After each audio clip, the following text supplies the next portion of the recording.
Hi, my name is John Snape, and I'm putting together this little demo of Visual Basic Programming for a course that's going to show up on Educator.com real soon. And I want to go through and show you a very simple technique you can do to create a web browser in Visual Basic that has a lot of the functionality that you can use in a web browser.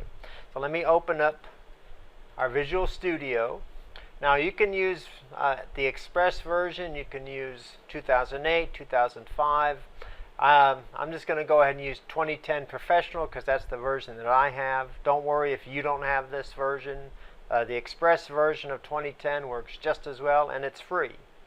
So let's create a new project. We're going to create a Visual Basic Windows form applications. Let's go ahead and call this Web Browser, and we'll click OK. Now here's our form here. Let me go ahead and go to the properties here. If your properties aren't here, you can go ahead and go to the view and then go to the properties window, and it will show up over here. So I'm going to click on the form, and I'm going to go ahead and put here, I'm going to put Web Browser in Visual Basic, so it gives us a name here. And I'm going to expand this out a little, make it a little bit bigger for us to work with. Now I'm only going to be opening our toolbox just long enough to put the controls on here, and then we're going to close it. So let me go ahead and see, I don't have the toolbox listed here, so let me go to View, Toolbox, and then you can see that it's pinned down here. If your toolbox is on the side over here, you can just hover over it and then come over here and pin it down over here. So let me go ahead and move this over a little so I have space here. And there's just a few things I want to put onto this form. I'm going to grab a tool strip container, and then I'm going to dock fill to form. I'm going to grab a tool strip and drop it up here. And I'm also going to grab this web browser and drop it down here. And you can see that it fills it up automatically. So that's all the controls that I need for this. So I'm going to go ahead and hide that. And I'm going to make my properties window a little bit bigger. And I can go ahead and make this even bigger. And I'm going to make this here smaller so we can see it all on the screen. So I'm going to click here, and this is our web browser. So I'm just going to put web box. I'll just name it web box. And then up here I'm going to add a button and another button. And then I'll add a combo box, which we'll use to type in our address. This will be our back and our forward. And then I'm going to add a couple more buttons. It's going to be our go and our stop. Now let me click up here a little bit out of the way of everything. And I'm going to go ahead and choose the render mode as system, and then I'm going to hide that little grab bar that normally shows up on the edge of the tool strip. So let me click on the first button, and I'm going to go ahead and put VTN back, and that's going to be our back button. And I need to give it a bitmap. Now Visual Studio comes with a lot of buttons that you can use, and it's in the Visual Studio 2010 image library. If you're trying to find that, go ahead and do a search on your computer for this VS 2010 image library, all one word, and you should find it as a zip file on your computer, on your C drive, after you've installed Visual Studio 2010. If not, you can do a search online and find it. So the buttons that we're going to need the go to next and go to previous. I'm just holding down the control key as I select them. And we also need the play button. I'll hold down the control key and select that. And we also need the stop button. So I'll go ahead and hold down the control key and select that. So I have stop, go to next, go to previous, and play all selected. So I'll go ahead and open those. Now this is the back button, so I want to go to previous, and I'll click OK. And you can see that this button has all these buttons. When I brought them in originally, they had a magenta background. but because we're using the image that came with Visual Studio, it knows that the transparent color is magenta automatically. That's why we don't see the magenta around the arrow. And then I'm just going to go ahead and put here on the tooltip text, go back. And I'll select the next one, and this one is going to be go forward. So I'll change the tooltip text there, and then I'll go ahead and change the button here to go to next, and I'll click OK, and you can see it fills it in nicely. And then I'm going to change the name to VTN next. So this will be go back, VTN next. And I'm going to go ahead and click on this combo box, and what I'm going to do is I'm going to change the size of it. I'll change the width to say 400.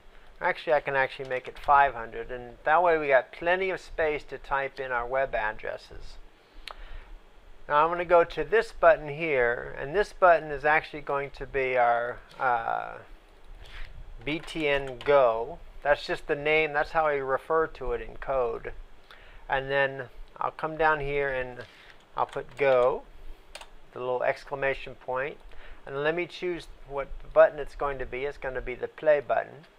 So now we're almost finished with setting up our interface, and then we'll go through and set up our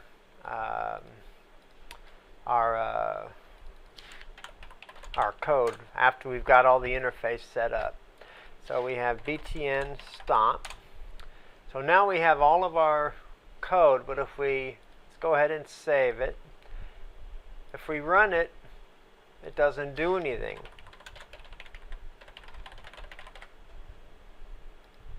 You see, it doesn't go anywhere. It doesn't do anything. We don't have anything to do here. So now we need to add code.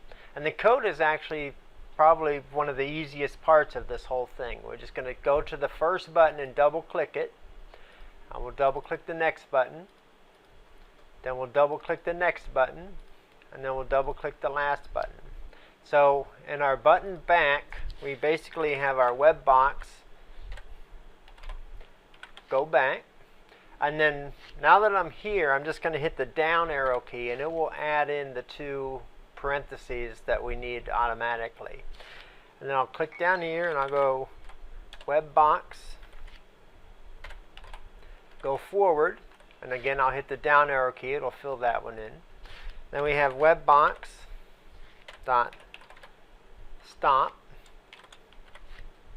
Now those are the three simple ones. We have 1, 2, and 3 finished, and this is the last one. And this one is going to be a little bit more involved. It's the go button. And what we want to do, we want to first check and make sure that there's nothing, make sure there's actually something in our combo box, which is this here. We want to make sure there's something in there. And let me just change this to web combo so it's easier to access in code. And then what we're going to do is if, and we're going to put not web combo dot text equals nothing, then, and you can see we already have the automatic end if. So if web combo is not nothing, then we want to navigate to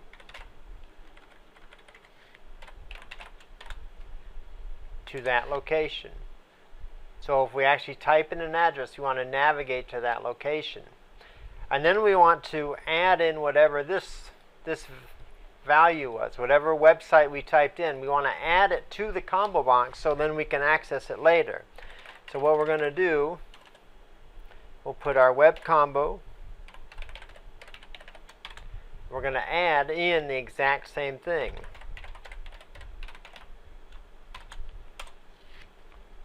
So now we've added it to our combo box. So if we want to access it again, we just select it from the combo box and it will automatically select it.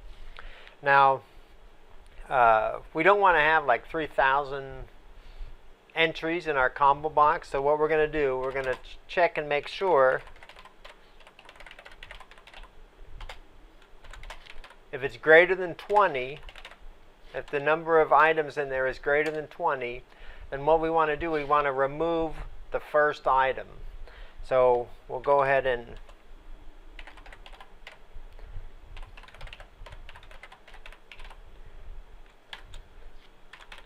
so it'll remove the first item, which always starts at 0. So there's our web browser. It's actually finished now. We can run it now, and we'll put in here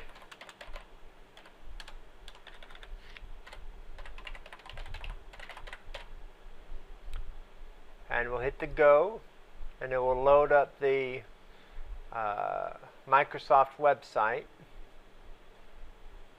At least it should. And I expanded full screen so you can see the full screen here. And you can see the Microsoft website is there. And let's put in here, let's put in my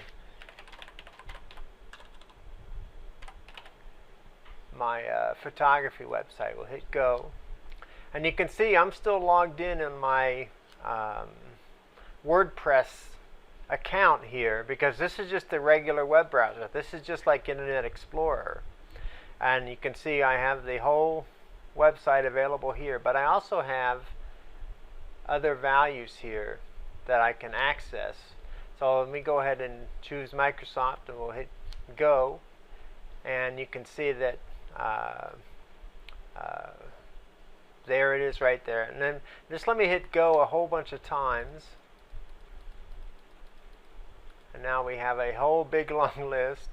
And let me choose mine a whole bunch of times. So now you can see we have 1, 2, 3, 4, 5, 6, 7, 8, 9, 10, 11, 12, 13, 14, 15, 16, 17, 18, 19, 20. So we have 20 of them here. So if I keep hitting this, you can see that it fills out the thing, and it doesn't go over 20. So that succeeded also. So there is our web browser in Visual Basic. You can see it's actually pretty simple. Pretty soon the course for Visual Basic will be up on the Educator.com website, and I hope you take the course. It's going to be a lot of fun, and hopefully we'll see you there. Thank you.